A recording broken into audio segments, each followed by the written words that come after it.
Jimmy, is somebody knocking on the microphone? I think so. I think it's CRT. Besides pull your hair out or move to Montana with a lot of potable water next to Glenn Beck, what is a Christian to do? This is Wretched Radio. UK hospitals now must ask every male under the age of 60, are you pregnant perchance? The United States government, the House of Representatives, votes to legalize marijuana.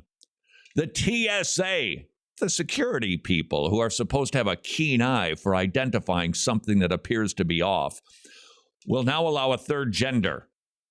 In Northern Ireland, politicians dancing, busting a move in the halls of power because the law was passed that you cannot gather around an abortion clinic and you can't pray. By the way, the details on that are pretty interesting. According to the final revisions of the legislation, a constable will be authorized to warn, order the removal of, or use the necessary force to remove violators in the safe zone. Actions that will be considered in violation of the law include talking to women. You can be in your safe zone. We just don't want to hear a peep out of you. So you can't counsel women that are seeking abortions directly or indirectly. Impeding access. I think that we can understand why they would want that. Recording audio or video of women who are within the safe zone, or harassment. Those who violate the law will be fined up to $1,000. Those who refuse to vacate the premises or resist enforcement, that will be £5,000 is what that's going to cost you for trying to save a baby's life. We didn't do this one, but this is probably getting a little warmer to what the problem is in our country. There's a TikTok pastor. This is why you got to know what your kids are doing on the TikTok. You might go, oh, they're watching a TikTok pastor. A Moody Bible graduate, nonetheless. Headline declaring, Jesus isn't the only way to salvation, says TikTok pastor. Well, then you're not a pastor, son. You're not a Christian. Forget being a pastor. You're not even a Christian. Very progressive. This person has 187,000 accounts following him on TikTok. He has over 4.4 million likes. He was featured in Rolling Stone's annual Hot List for his LGBT advocacy. On and on he goes with his horrible theology. Could it be maybe there's a connection between the state of the church and the state of our culture? Carl Trueman thinks so, writing an article called Liturgy of the Powers.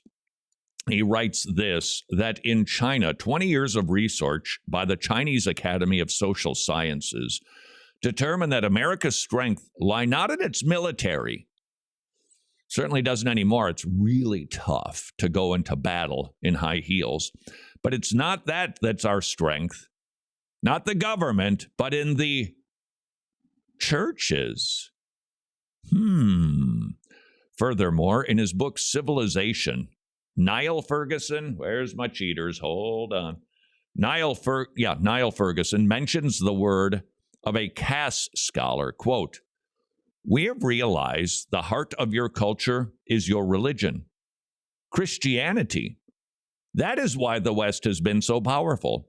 The Christian moral foundation of social and cultural life was what made possible the emergence of capitalism and then the successful transition to democratic politics.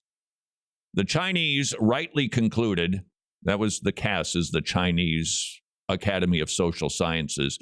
They concluded that the Bible is anti-Marxist and anti-statist, and to destroy America from within, the infiltration of the church is essential. There you have it.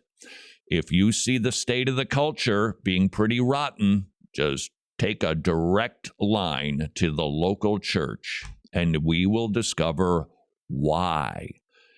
If the culture is rotten, it's because the church is rotten. It's staggering that this passed muster of any sort. No scrutiny on the seeker-sensitive movement. Hey, we got to look like the world, man. We got to let them know we're just like them. Are you kidding me? Everything that the New Testament points to for the Christian is that we're different now. We don't look like the world. We're not supposed to love the world system. But the church has said, let's open up the doors and let's just bring it in. Sorry, I know this sounds a little fuddy-duddy, but I was thinking about the doctor because I went to the doctor. So I was thinking about it. And it's doctor last name. That's how he's addressed. By patients, by nurses. Doctor last name. Not Dr. Hal. Hey, Dr. Hal. Hey, Dr. Jimmy. Hey, Dr. Sally. No, it's doctor last name. Pastors, they don't even use the title pastor anymore. That's just too old school. Isn't it funny? It's good enough for doctors to have a title because it tells people I'm qualified to take care of you. When a pastor, eschews the title, looks worldly, dresses like a 14-year-old, it tells the world, you're not serious. Why would I want to go sit underneath your care? Why would I want to go to a church to look exactly the way that I am and to see second-rate music performances? Why would I do it? And yet that's exactly the state of the church these days. Back to Carl Trueman. The first attempt to transform the church, initiated by a communist group founded in 1907, called the Methodist Federation for Social Action, whose purpose was to redirect the focus of the church to the suffering of the working class. The organization supported labor unions, tarred capitalism as being unchristian, and advocated an economic system based on central planning. It also spoke for the erasure of privilege and discrimination based on class or group identity. Jimmy, is somebody knocking on the microphone? I think so. I think it's CRT. They like to be let in right now because that's pretty much what CRT does. And as it does, it will do nothing but weaken the church. We're already seeing that, aren't we? Aren't we seeing that in conservative circles? The division that CRT has caused?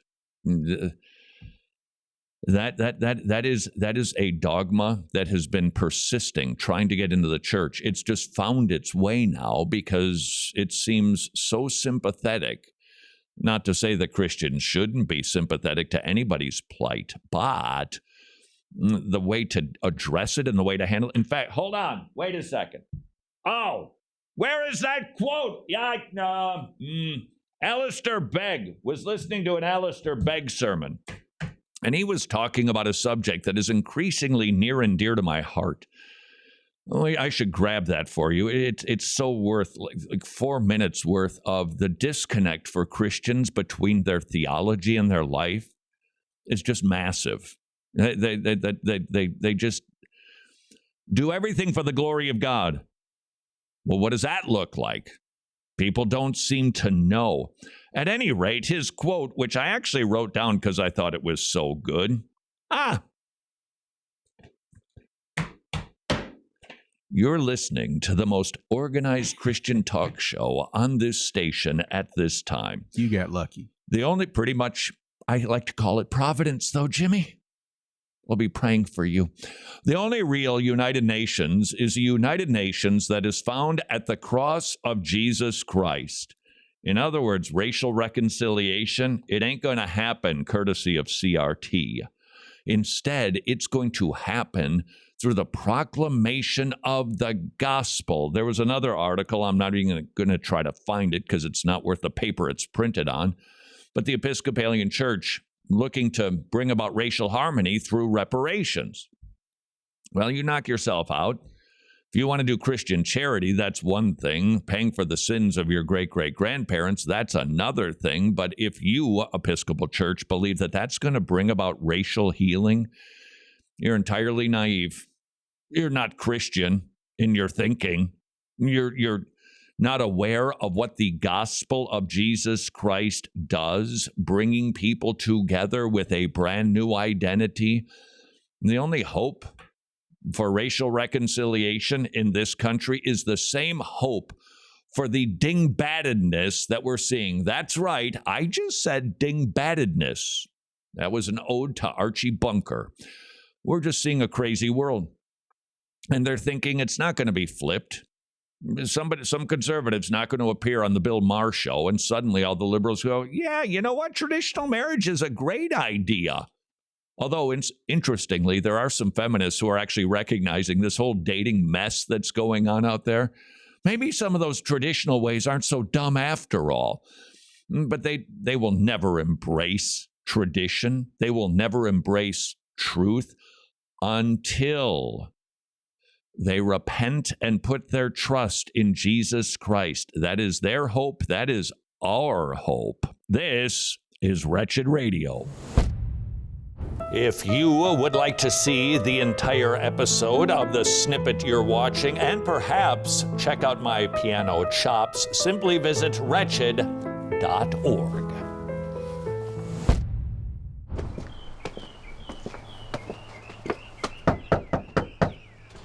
Pepperoni pizza for Pete, which in an odd way is a lot like the difference between imputation and expiation. Are you familiar with the difference, Pete? I didn't order a pizza? But it actually in Latin means completely, to completely atone. It's a Latin word, expiationem, and yet an action noun because it comes from the past participle stem of